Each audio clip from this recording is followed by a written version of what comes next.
Okay, so here we go for the continuation of the French campaign on the during my dry runs here. The audio wasn't as bad as I thought it would be. I'm getting a little distortion,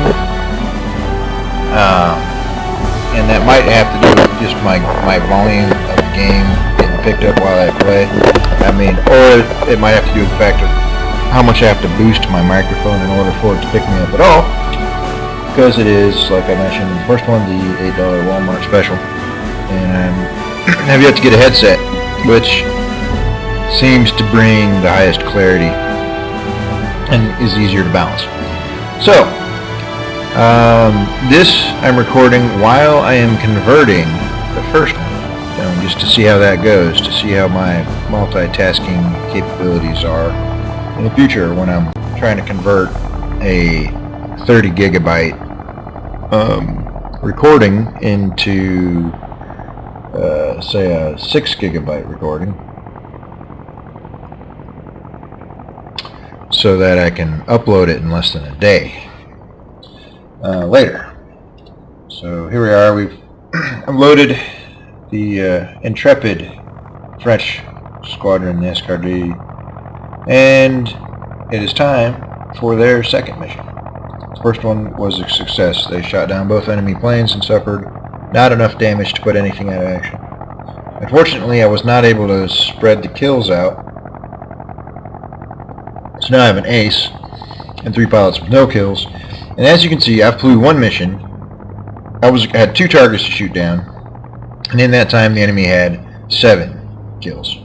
So even on ace difficulty, which is only the medium, it's only the middle difficulty, you will fall behind them. It gets worse as you up the difficulty.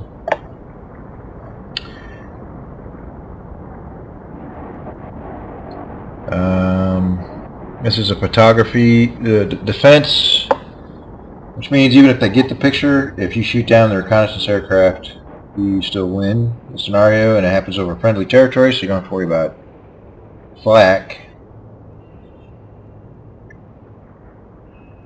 Train strafing mission and bomber strike with 1 escort. We'll just do this because I'm not going to send the ace. I'm going to send Excellent. Yes, sir. these pilots. So we're getting kills or bust for the rookie pilots. Kills or bust. There we go. And they're outnumbered.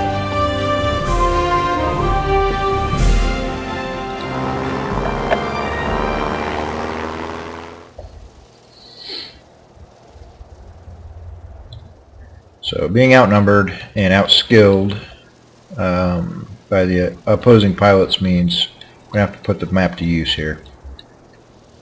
And also, it's not so time sensitive because they can take a picture of the depot and then they have to make it back. So the ambush potential of this scenario is high. I'm going to kind of just fly back into... I'm going to keep flak zones between me and the enemy for a while until I get a favorable disposition, at which point I will engage heavily.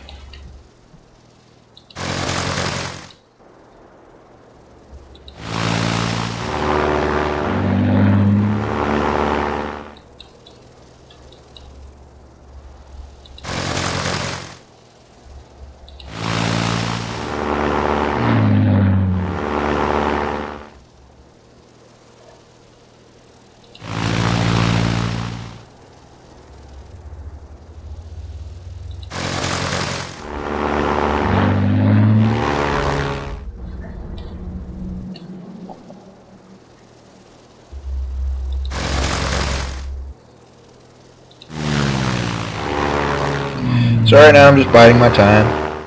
I'm trying to, I want to be on the sides of the reconnaissance aircraft when it passes me, so that I can get in and get a good tail on it.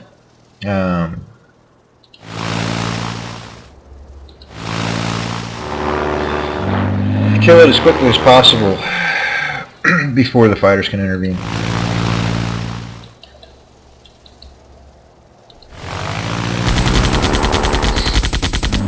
I set myself up for that. However, what I'm going to be able to do now is nocturne him and get on the reconnaissance aircraft tail. I've got a good. Oh.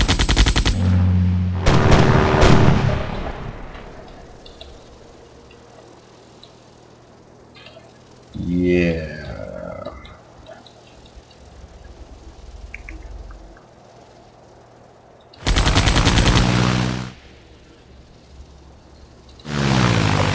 Right.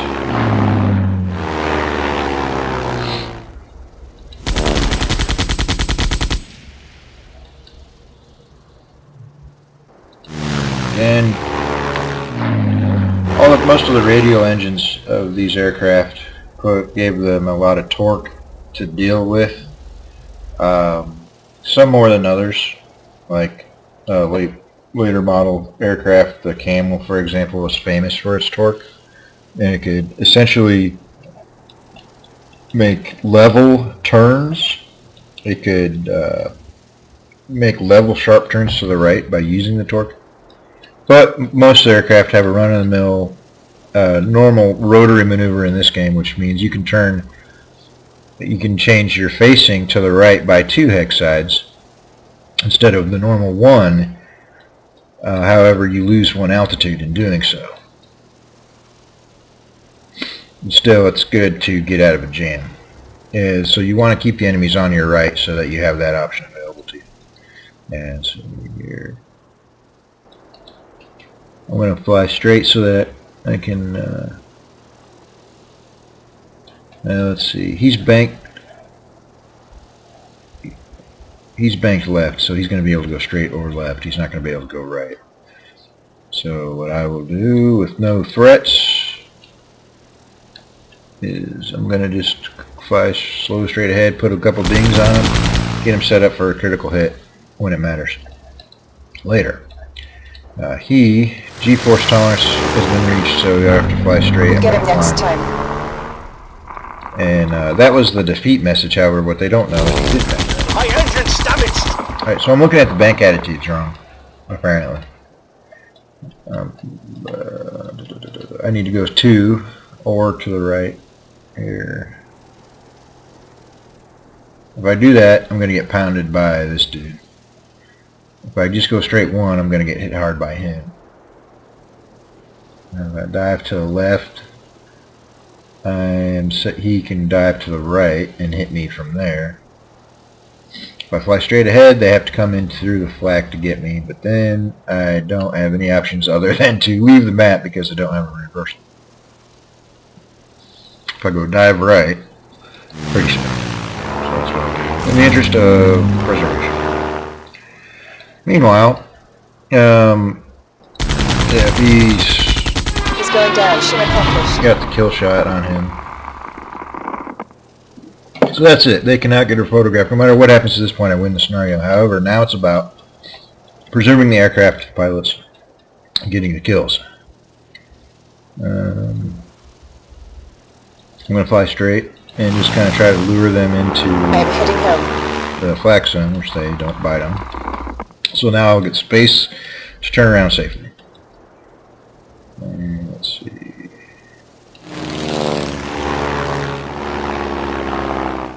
Oh, except apparently I flew into a return to base hex without realizing it. That was unfortunate. So now I'm outnumbered 1-2 by lightly damaged aircraft.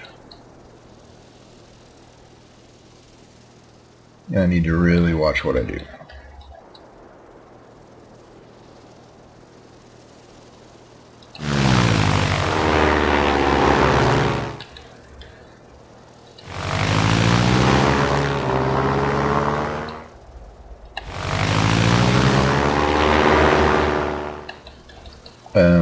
So the goal here is to continue to use flag zones as space denial and take advantage of it when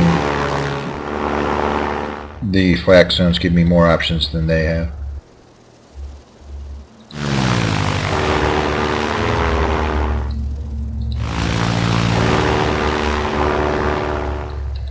I think putting flak over the sensitive high value target here would have been a good idea, but I guess no,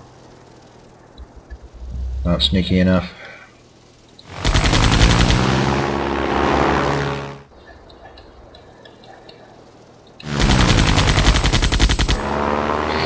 So here we have a good.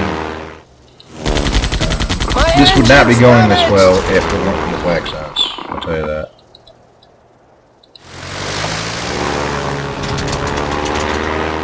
Okay. I'm going to take this shot because in order to return fire he has to suffer flak, and he does. And he doesn't even do a maneuver that puts him in position to fire at me.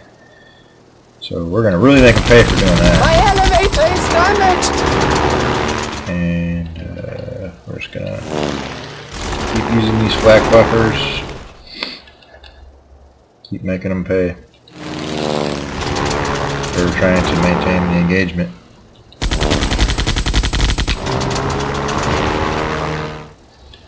You know, just make them suffer. Make sure they suffer one way or the other, either by going through the flak zones or by maneuvering themselves in position to take hits.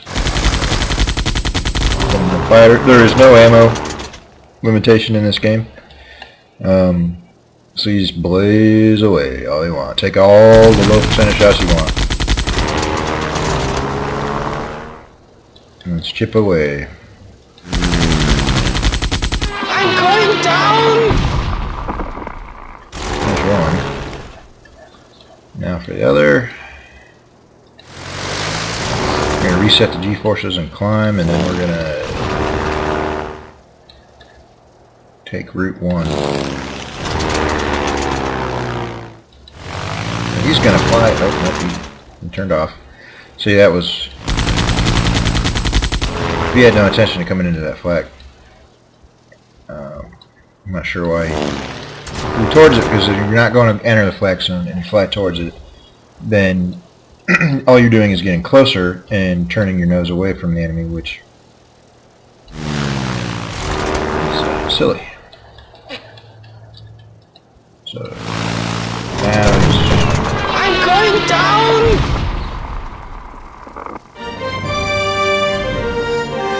so 3 victories for the wing leader there.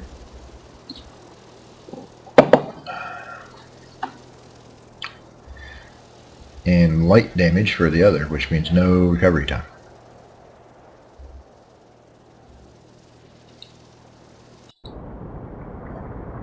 Excellent. So the promotions proceed.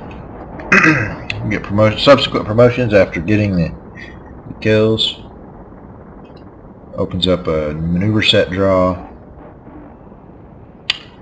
and of these, I'm going to go power. Excellent. Because, I don't know, the power really gives you useful options for most circumstances.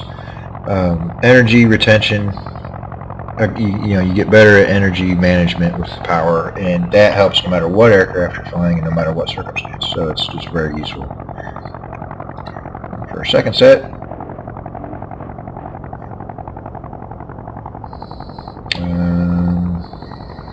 I've never really tried the full roll right. I don't know